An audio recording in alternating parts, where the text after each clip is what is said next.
E aí, já pensou em ganhar muito dinheiro com um canal de corte igual esse daqui que você está assistindo? No primeiro link da descrição temos um aulão para você que quer começar um canal de cortes e faturar muito aqui na internet. Também teremos planilhas que irão te ajudar na hora de organizar a produção do seu canal. Tá esperando o quê? Aqui no Brasil, em 1984, a gente criou uma lei chamada Lei da Informática, que era para desenvolver a indústria de computadores brasileiras. Deu super a certo. Cobra, né? Computadores brasileiros. E na época se acreditava que, olha, é o hardware que vai ser o futuro.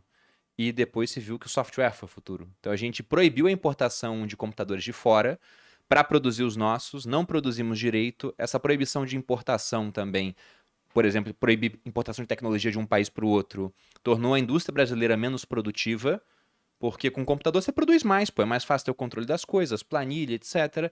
Não tinha esse tipo de coisa, então a gente acabou ficando para trás.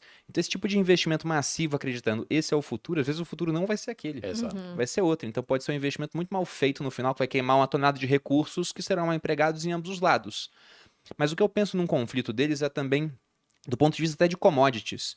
Como é que a China vai fazer para abastecer 1,4 bilhão de pessoas com um bloqueio naval num provável conflito?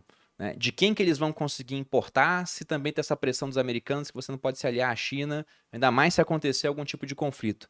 Aquela iniciativa que eles têm da nova Rota da Seda, você tem como falar um pouco do que é e qual o plano por trás disso? Assim? Claro. Então, a nova Rota da Seda acabou sendo... Na verdade, esse termo hoje em dia já não é mais tão utilizado assim, porque em função da nova situação econômica, a China deu um pouco menos ênfase nesses grandes investimentos em países que fazem parte desse projeto, mas que basicamente conecta, é uma alusão à antiga Rota da Seda, um corredor de comércio que conectava a China com o Oriente Médio, também a Europa, né? E de certa maneira uma ideia de integrar fisicamente os outros países por meio de investimentos chineses em uma nova infraestrutura econômica que tem a China no centro, né? Então, se você tem linhas de trem, portos, etc., que facilitam a exportação desses países para o mercado chinês, isso gera realidades também que amarram futuros governos desses países, né? Então, se você constrói, como está acontecendo agora, um grande porto chinês em Gwadar, no sul do Paquistão, aquilo consolida também a participação, a aliança não só política, mas econômica do Paquistão com a China, né? Então, querendo ou não, por meio desses investimentos, também trazer esses países mais perto do universo econômico e político chinês, que eu acho que a China conseguiu fazer melhor do que os Estados Unidos. Houve uma tentativa americana de conter esses avanços, mas a China, em vários sentidos, aí apostou em uma das suas, em um dos seus aspectos, assim, onde consegue de fato atender uma demanda de muitos países em desenvolvimento, de pedir maiores investimentos em infraestrutura, etc. Isso, em alguns casos, gerou uma dependência grande, ou seja, vários desses países não conseguiram pagar as dívidas que haviam acumuladas. Então, isso está tendo, interessante agora, uma renegociação da dívida chinesa com vários países. A China também percebeu que não é tão simples assim.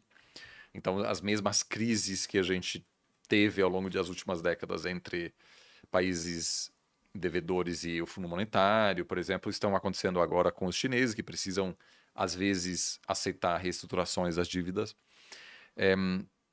Mas, claramente,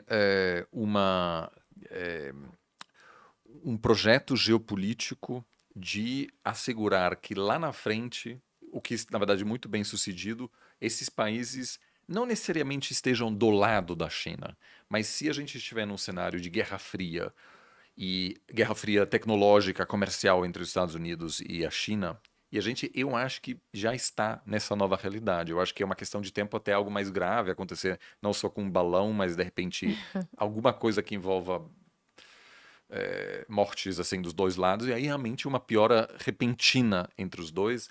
A China não quer que o Brasil, a Nigéria, etc., digam eu estou do lado da China, mas querem que esses países não estejam do lado dos Estados Unidos. E nisso está muito bem sucedido, porque a China tem uma retórica atraente para esses países.